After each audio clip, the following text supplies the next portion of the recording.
Jemaat dipersilakan duduk. Mari kita membaca dari Yohanes pasal 20. Mic-nya kurang kuat. Volumenya ditambah.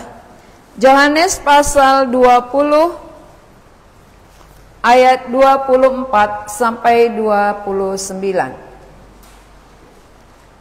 Yohanes pasal 20 ayat 24 sampai 29. Kita akan baca secara responsoria.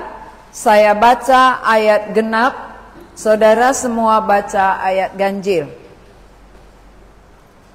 Tetapi Thomas, seorang dari ke-12 murid itu, yang disebut Didimus, tidak ada bersama-sama mereka ketika Yesus datang ke situ.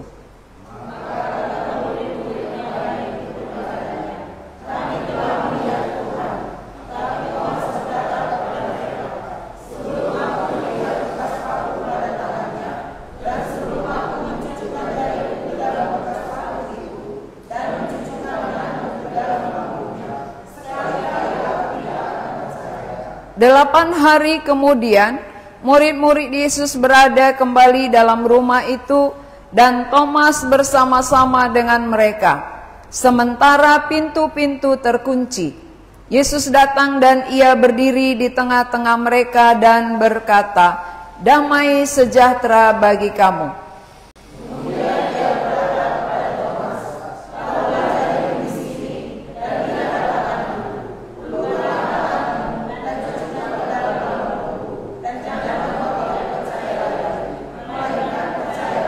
Thomas menjawab dia, "Ya Tuhanku dan Allahku."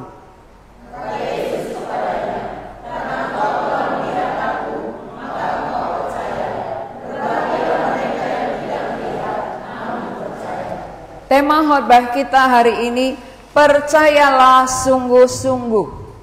Saudara-saudara, banyak orang percaya di dunia ini tetapi percayanya tidak sungguh-sungguh.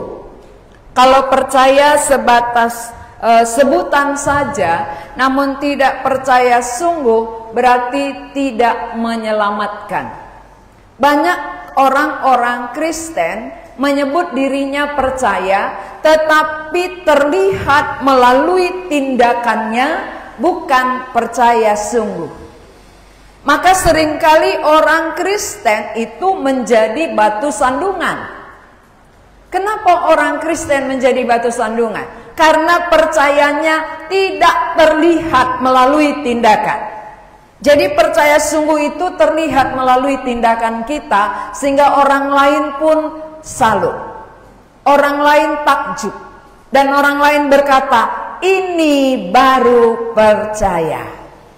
Tapi tidak nyata melalui tindakan kita, lalu kita katakan aku percaya, maka orang lain masih tanda tanya.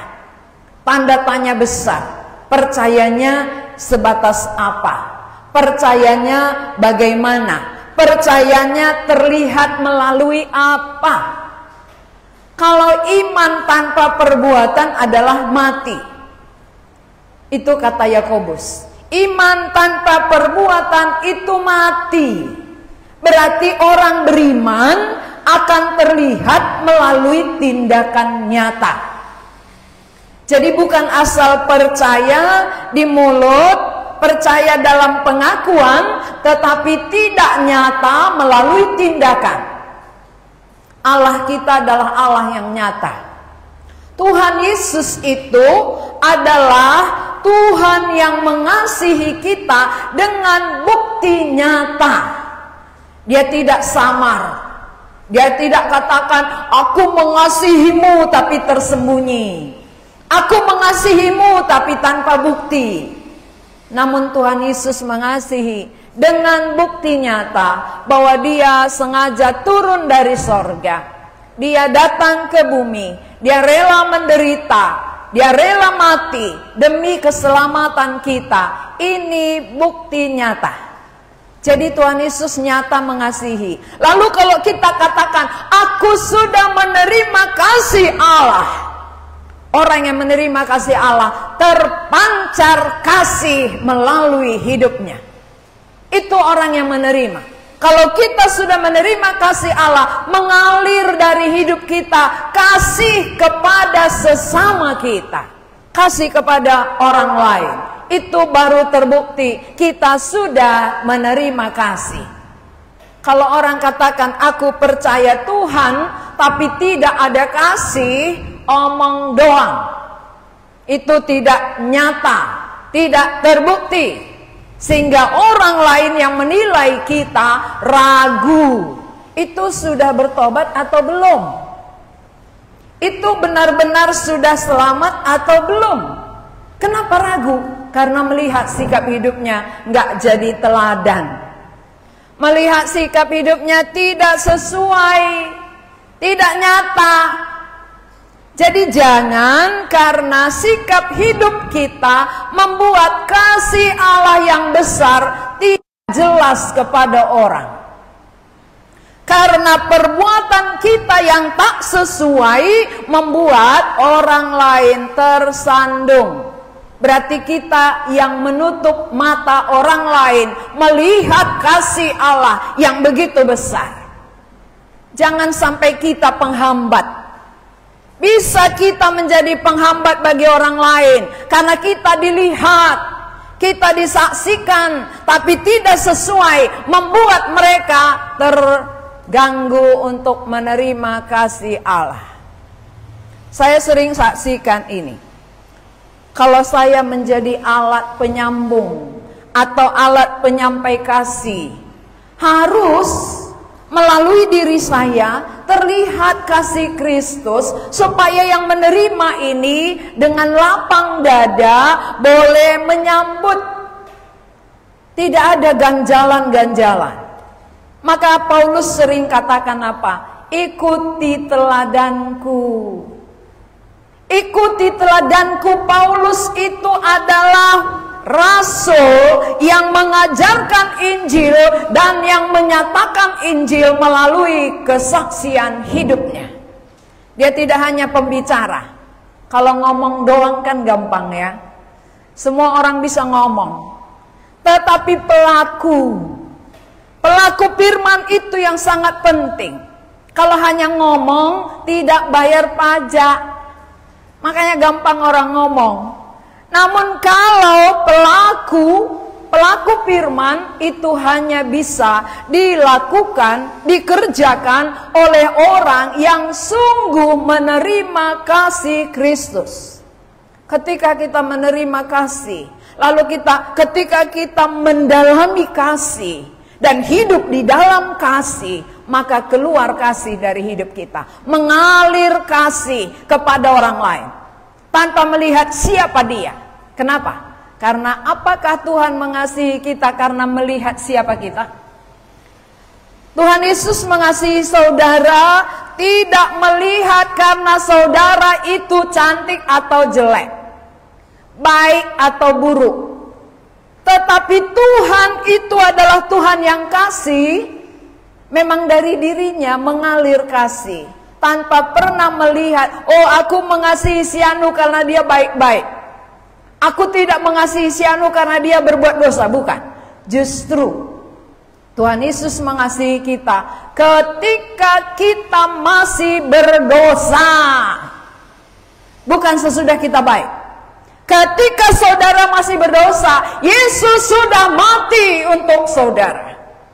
Berarti bukan karena kita baik dia kasihi kita. Kalau kita menerima kasih seperti itu, maka kita pun bisa mengasihi semua orang tanpa melihat siapa dia, apa yang dia buat. Tapi karena kasih Kristus mengalir di dalam kehidupan kita, sehingga orang yang kita tidak kenal pun kita bisa kasihi. Saudara tahu bagaimana waktu kita KKR ke Siborong-Borong itu? Saya orang Karo, yang hadir orang Toba. Semuanya orang kita Toba di sana, nggak ada orang Karo. Saya sendiri orang Karo gitu. Tapi kenapa saya sampai di sana 8 jam perjalanan? Apa yang mendorong? Nggak suku saya kok, nggak kampung saya, nggak saya kenal. Tapi yang mendorong ke sana itu kasih. Kasih yang mendorong, kasih yang membuat saya tiba di daerah Toba menyampaikan kita kasih Tuhan, dan mereka semua menyambut dengan sukacita. Jadi kita di sini karena sudah lama mendengar, sudah banyak tahu, akhirnya kurang menghargai. Mereka begitu antusias. Begitu antusias menyambut kebenaran yang kita sampaikan. Karena mereka jarang mendengar. Tetapi kita karena sudah sering mendengar tidak menghargainya. Di situ kelemahan kita. Mengapa lama baru sampai? Karena kurang menghargai. Terlalu sering mendengar, kurang menghargai. Mereka jarang mendengar, mereka menyambut dengan sangat antusias. Sehingga permintaan mereka tahu apa? Buatlah seperti ini sebulan sekali. Bayangkan. Buatlah KKR-nya sebulan sekali. Karena rindunya, karena hausnya. Jadi kalau kita katakan, aku sudah percaya Tuhan, aku sudah menerima kasih Tuhan, mengapa tak mengalir? Kasih itu sifatnya mengalir. Dia tidak terbendung. Sebagaimana Kristus mengasihi kita, mengalir ke dunia ini. Dia tinggalkan sorga, dia tinggalkan kemuliaannya, datang menjumpai manusia yang jahat sekalipun, yang hina sekalipun, dia mau selamatkan. Jadi kita nggak pilih-pilih orang, yang mana yang kita kasihi.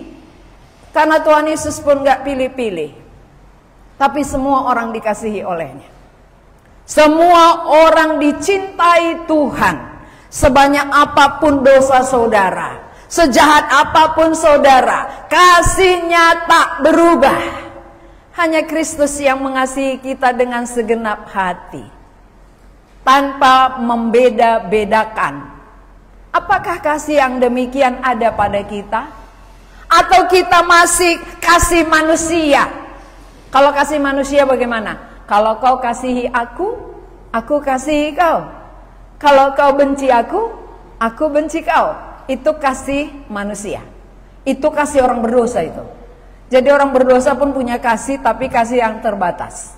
Kalau kau ke pestaku, aku ke pestamu. Kalau kau datang ulang tahunku, aku datang ulang tahunmu. Nah ini kasih semu. Kasih yang berasal dari orang berdosa. Tapi kasih Allah bukan demikian. Kasih Allah tak terbatas. Dia menembus segala kegelapan hati manusia. Dia sangat mengasihi kita. Maka dia tidak pilih-pilih siapa yang dia kasihi. Dia tidak pilih-pilih siapa yang dia selamatkan. Tergantung manusianya mau menyambut kasihnya. Setiap orang yang menyambut kasih akan diselamatkan. Jadi kalau saudara katakan, aku sudah menerima kasih Allah, terbuktikah mengalir kasih itu? Terbuktikah kita bisa mengampuni semua orang? Dengan ringan kita bisa mengampuni siapa saja, karena pengampunan yang dari Allah telah kuterima. Orang yang sudah diampuni gampang mengampuni. Jadi kalau saudara sulit mengampuni, jangan-jangan dosa saudara juga belum diampuni. Kalau orang yang sudah diampuni oleh Tuhan, maka dia gampang mengampuni orang. Coba kalau hitung-hitung, dosa kita kepada Tuhan mana lebih banyak daripada salah orang kepada kita? Sering kita melihat salah orang lebih banyak. Dosa kita yang begitu banyak kepada Tuhan, yang telah diampuni Tuhan dan tidak diingat Tuhan, kita lupa. Tapi kesalahan orang lain 5 tahun yang lalu pun kita simpan di dalam hati. Ini berarti orang yang tidak dalam bagi dia pengampunan Tuhan. Kalau dalam bagi kita pengampunan Tuhan, pasti ringan kita mengampuni orang lain. Dan tidak mengingat-ingat dosa mereka, kesalahan mereka. Karena kita jauh lebih jahat kepada Tuhan. Maka siapa yang merasa dirinya benar, pasti hidup dalam dosa. Siapa merasa dirinya benar, pasti dia hidup dalam dosa. Tapi siapa merasa dirinya tak layak, dia akan datang kepada Tuhan untuk disucikan. Dan ketika datang kepada Tuhan, dia tidak akan teruskan dosa. Karena dia menghargai ampunan yang sudah dilakukan Tuhan begitu besar. Jadi percaya itu bukan di mulut ya. Percaya bukan pengakuan, tetapi terlihat melalui tindakan nyata. Sudah nyatakah tindakan kita bahwa kita orang percaya dan orang lain yang melihat kita pun mengakui? Orang yang menilai kita bukan diri kita. Orang lain menilai kita, tepatkah kita orang percaya itu atau hanya sebatas pengakuan? Kalau tidak sesuai dengan tindakan kita, maka kita akan menjadi batu sandungan bagi orang lain. Dan itu artinya menutup pintu masuk sorga. Siapapun kita, kalau kita tutup pintu untuk ke sorga, kita paling berdosa. Harusnya kita buka jalan. Tuhan datang ke dunia, buka jalan. Akulah jalan. Lalu kita katakan, aku percaya Tuhan, tapi kita tutup pintu. Berarti musuh Allah. Siapa menutup pintu ke sorga? Musuh Allah. Karena Kristus jalan, kalau aku terima dia berarti aku juga membuka jalan. Ini jalannya, memperkenalkan Yesus kepada semua orang. Lalu melalui sikap hidup kita, nyata bahwa kita pengikut Yesus. Terlihat, barulah orang lain tertarik. Tapi kalau hidup kita nggak sesuai, pasti menutup pintu sorga. Jangan gara-gara sikap hidup kita orang lain nggak ke sorga. Bertobat. Jangan karena sikap hidup kita, tindakan kita yang tidak nyata dilihat orang lain menjadi tertutup pintu sorga. Karena orang lain tersandung. Ketika orang lain tersandung apa katanya? Orang percaya begitu, lebih parah pun dia dari aku. Akhirnya nggak suka dia datang kepada Tuhan. Ini namanya menutup. Jadi siapa yang sudah mengaku percaya tetapi menjadi batu sandungan bagi orang lain, bertobatlah. Jangan teruskan dosa saudara. Hari ini firman Tuhan katakan, percayalah sungguh-sungguh. Jangan percaya di mulut. Yang sungguh-sungguh itu nyatakan melalui tindakan yang nyata. Yang bisa dilihat oleh orang lain. Yang bisa orang lain pun takjub kepada Tuhan melihat sikap hidup kita. Kalau kita tersandung, banyak pun kita ngomong, orang tutup kuping. Ya, orang langsung tutup kuping, ngomong doang. Hidupmu aja nggak sesuai, gitu ya. Tapi kalau kita pandai ngomong, lalu sikap hidup kita sesuai, hati orang terbuka, menyambut firman yang kita sampaikan. Maka siapa yang sudah mulai saksi, sesuaikah hidup saudara dengan kesaksian saudara? Kalau tidak, bertobat. Supaya firman yang kita bawa, firman yang kita sampaikan bisa diterima orang dengan lapang dada. Karena firman Tuhan ini bukan teori. Firman Tuhan ini berhadapan dengan Allah yang hidup. Kita membawa nama Tuhan. Setiap kali kita berbicara, kita membawa nama Tuhan, bukan nama pribadi. Jadi orang yang membawa nama Tuhan harus sesuai sikap hidupnya dengan sifat Tuhan. Ya, harus sesuai sikap hidup dengan sifatnya Tuhan. Ini yang perlu kita ketahui. Jadi ada murid-murid juga yang waktu Tuhan Yesus bangkit gak gampang percaya, sulit percaya. Itu salah satu adalah Thomas. Thomas ketika Yesus bangkit menampakkan diri kepada murid-murid yang sedang berkumpul, dia tidak ada di situ. Dia tidak ada bersama dengan murid-murid. Lalu inilah Thomas ya. Thomas salah satu murid Yesus tidak ada waktu Yesus menampakkan diri kepada murid-murid. Murid-murid ketika melihat Yesus, mereka bersukacita. Mereka bergembira karena mereka sudah bertemu dengan Yesus yang bangkit. Bukan Yesus yang mati, Yesus yang bangkit. Ketika mereka melihat Tuhan, mereka bersukacita. Kalau kita juga melihat Tuhan dengan mata rohani, pasti ada sukacita. Bukan mata jasmani lagi melihat Tuhan sekarang ya. Kalau masa murid-murid bisa melihat dengan mata jasmani, tapi kita zaman ini melihat dengan mata rohani. Maka orang yang melihat dengan mata rohani, dia bisa loncat, dia bisa bersuka cita, dia bisa menangis. Kenapa? Aku telah melihat Tuhan. Tuhan yang bagaimana? Tuhan yang kasih, Tuhan yang mau mengampuni aku walaupun aku pemberontak. Ya, hari ini kan ada dua yang akan bersaksi ya, bagaimana mereka melihat Tuhan. Bukan melihat dengan mata jasmani, tapi melihat secara mata rohani, membuat ada damai, ada kelegaan, ada sukacita. Itu bukti benar ada Tuhan. Kenapa saudara masih ragu? Dari pengalaman orang yang bertemu Tuhan, harusnya semakin kita yakin Tuhan sungguh ada. Mengapa enggak sekaligus dia? Kenapa satu-satu? Jadi Tuhan itu menjumpai manusia bukan sekaligus, tetapi pribadi lepas pribadi.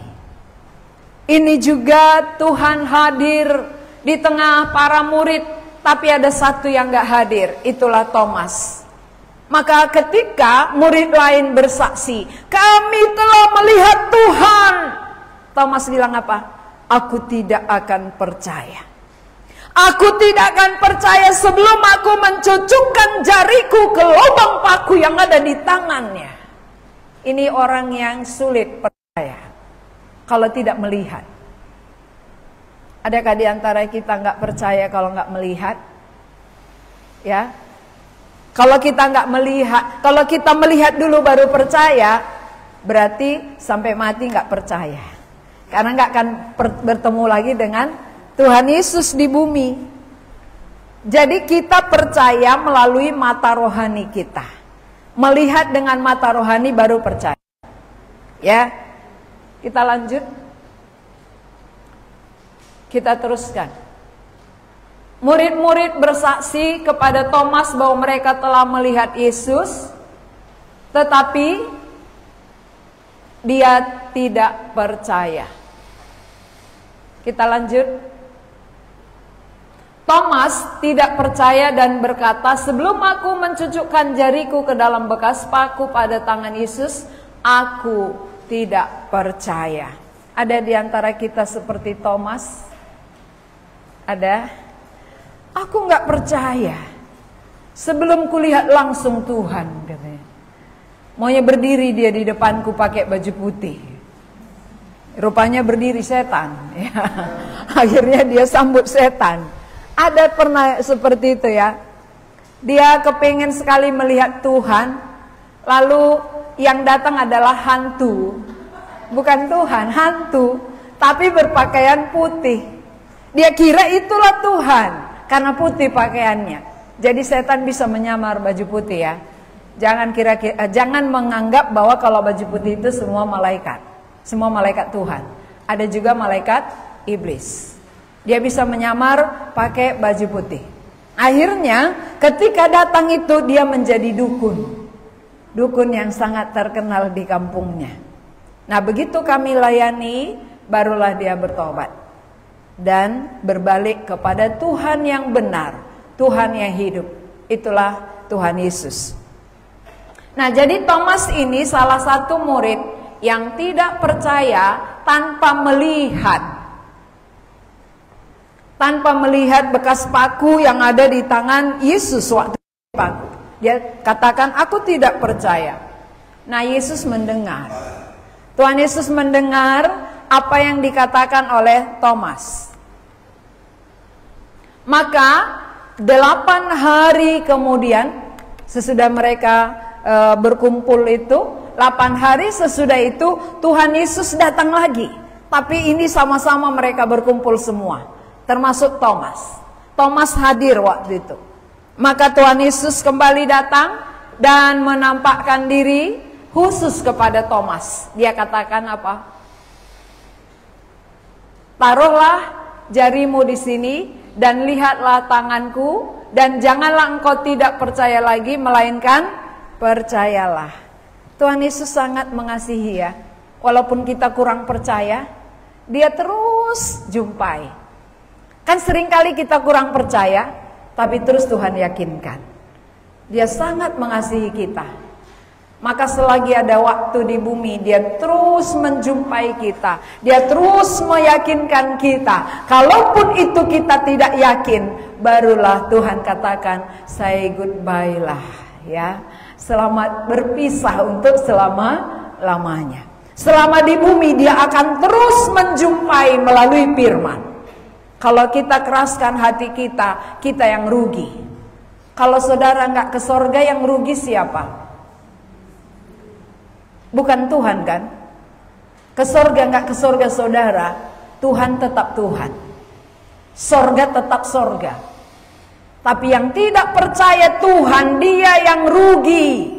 Jadi jangan anggap, oh Tuhan membutuhkan aku. Seolah-olah kita orang penting. Padahal karena kasihnya, oleh belas kasihannya kepada kita. Jangan sombong, ya. Jangan sombong kayak burung merak. Tapi di sini nggak ada sombong, ya. Di sini rendah hati semua. Rendah hati semua kan? Nggak ada yang menjawab.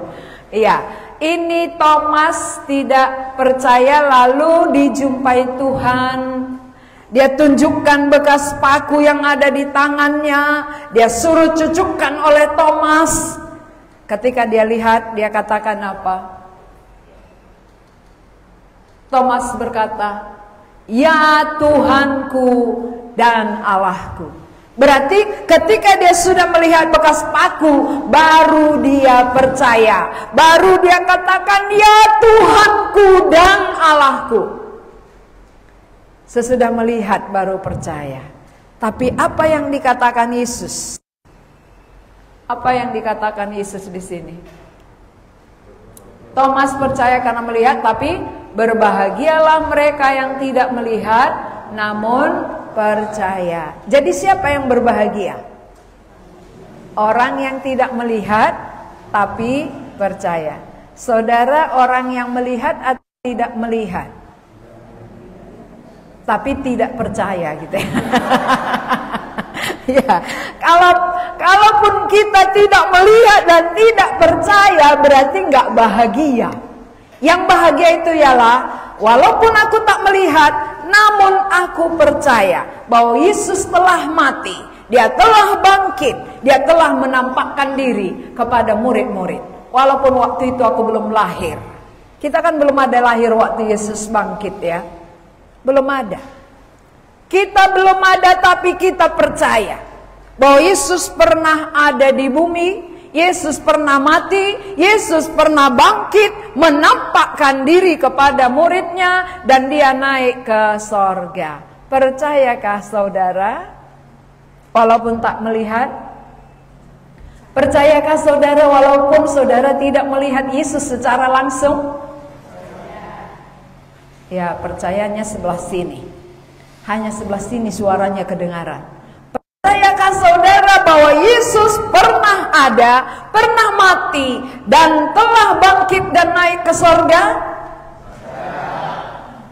Apa buktinya?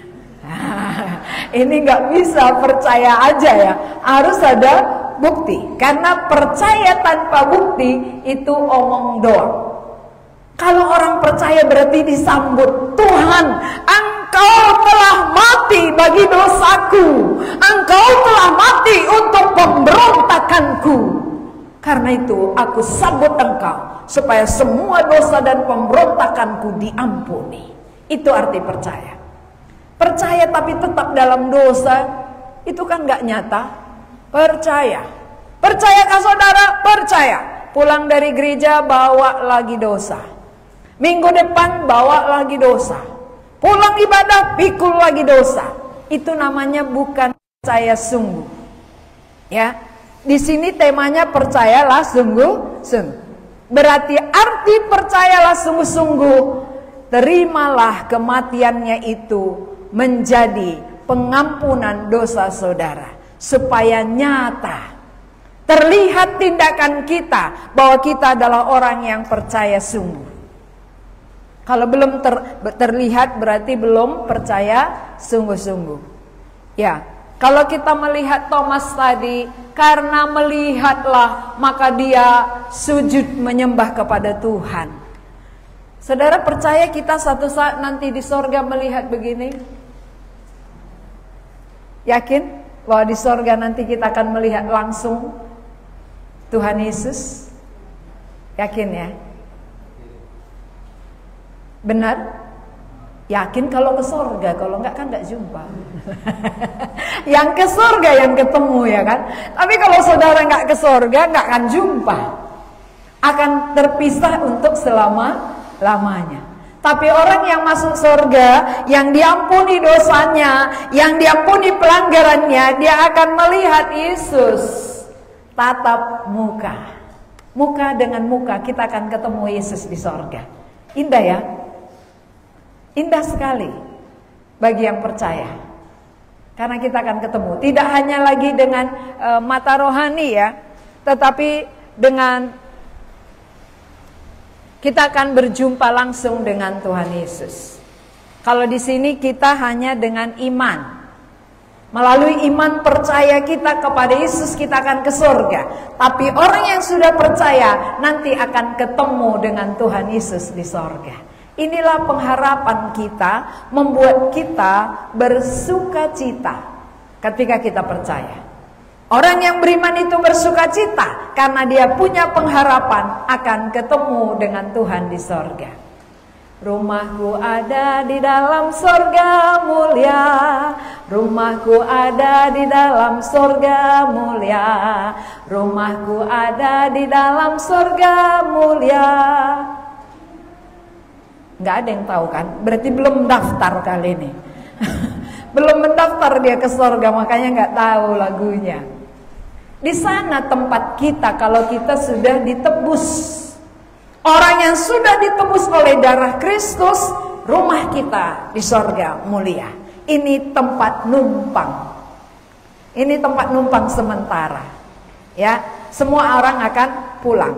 Jadi kalau belum ada tempatnya yang kekal, ya siapkan sekarang supaya nanti kita jumpa di sana. Kita bertemu lagi di sorga. Yakin Tuhan Yesus sudah mati dan sudah bangkit untuk pengampunan dosa saudara? Ya, udah takut menjawab karena nanti ditanya lagi gitu ya. Percayakah bahwa Tuhan Yesus pernah lahir ke bumi? Dia sudah pernah mati untuk dosa kita? Dia sudah bangkit pada hari ketiga? Dan dia sudah naik ke sorga. Yakin? Buktikan. Kalau memang kita sudah yakin, maka kita terima kematiannya itu untuk apa? Kematian Kristus untuk pengampunan dosa kita. Sebanyak apapun pelanggaran kita, satu kali dia mati cukup. Berarti untuk dosaku, untuk pemberontakanku, untuk pelanggaran-pelanggaranku dia telah mati. Mengapa ku sia-siakan? Siapa yang menyanyiakan? Kalau dia tidak menerima, dia yang rugi. Tapi siapa yang menyambut, dia yang akan untung. Nah yang kedua, kalau benar saudara percaya sungguh, nyatakanlah, tunjukkanlah melalui sikap hidup saudara. Jadi ketika terlihat melalui sikap hidup kita bahwa kita menjadi teladan bagi orang lain, maka firman itu gampang orang terima. Tapi kalau sikap hidup kita nggak sesuai, membal, maka nggak ada orang yang bisa kita menangkan. Nggak ada orang yang bisa kita bawa pada Tuhan, karena orang lain semua tersandung. Maka kalau benar kita mengasihi Tuhan dan mengasihi jiwa, perbaiki diri. Perbaiki sikap hidup kita, cara berbicara kita, pola pikir kita, tindakan kita, semua harus berubah supaya orang yang kita jumpai tertarik melihat sikap hidup kita. Oh, rupanya orang percaya sungguh mengasihi. Orang percaya gampang mengampuni. Orang percaya tidak mengingat-ingat kesalahan. Udah lupakan. Tuhan lupakan, kenapa ku ingat-ingat? Aku pun jahat, Tuhan sudah ampuni. Kenapa salah orang sedikit ku ingat? Salahku yang banyak pun sudah diampuni Tuhan. Ya, jadi siapa yang sudah diampuni, dia gampang mengampuni. Siapa yang sudah dikasihi, dia gampang mengasihi. Sikap hidup, teladan hidup perlu ditunjukkan supaya berita yang kita bawa tidak tersandung bagi orang lain. Yang belum sampai kepada iman, hari ini ada pengampunan bagi saudara. Melalui kematiannya, melalui kebangkitannya, Kristus sudah kerjakan untuk saudara. Tuhan Yesus sudah selesaikan. Kalau benar kita percaya sungguh, maka kita menyambut kematiannya. Mari kita berdoa. Kami mengucap syukur kepadamu ya Tuhan, untuk firman-Mu kepada Thomas, murid-Mu yang kurang percaya.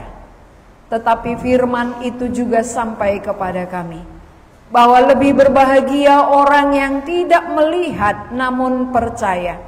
Kamilah yang tidak melihat Engkau secara mata jasmani, namun ketika kami percaya kepadamu bahwa Engkau telah mati dan pada hari ketiga telah bangkit dari kematian dan naik ke sorga, kamilah orang yang berbahagia.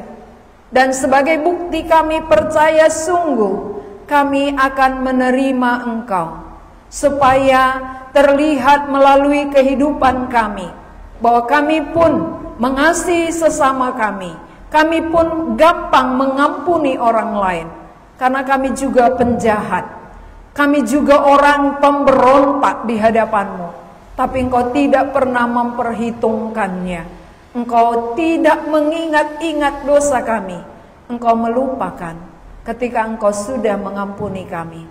Berilah hati kami, hati yang lembut untuk menerima firman-Mu, sehingga firman ini kami pakaikan, kami terapkan di dalam kehidupan kami. Terima kasih Tuhan. Di dalam nama Yesus Kristus kami berdoa. Amin.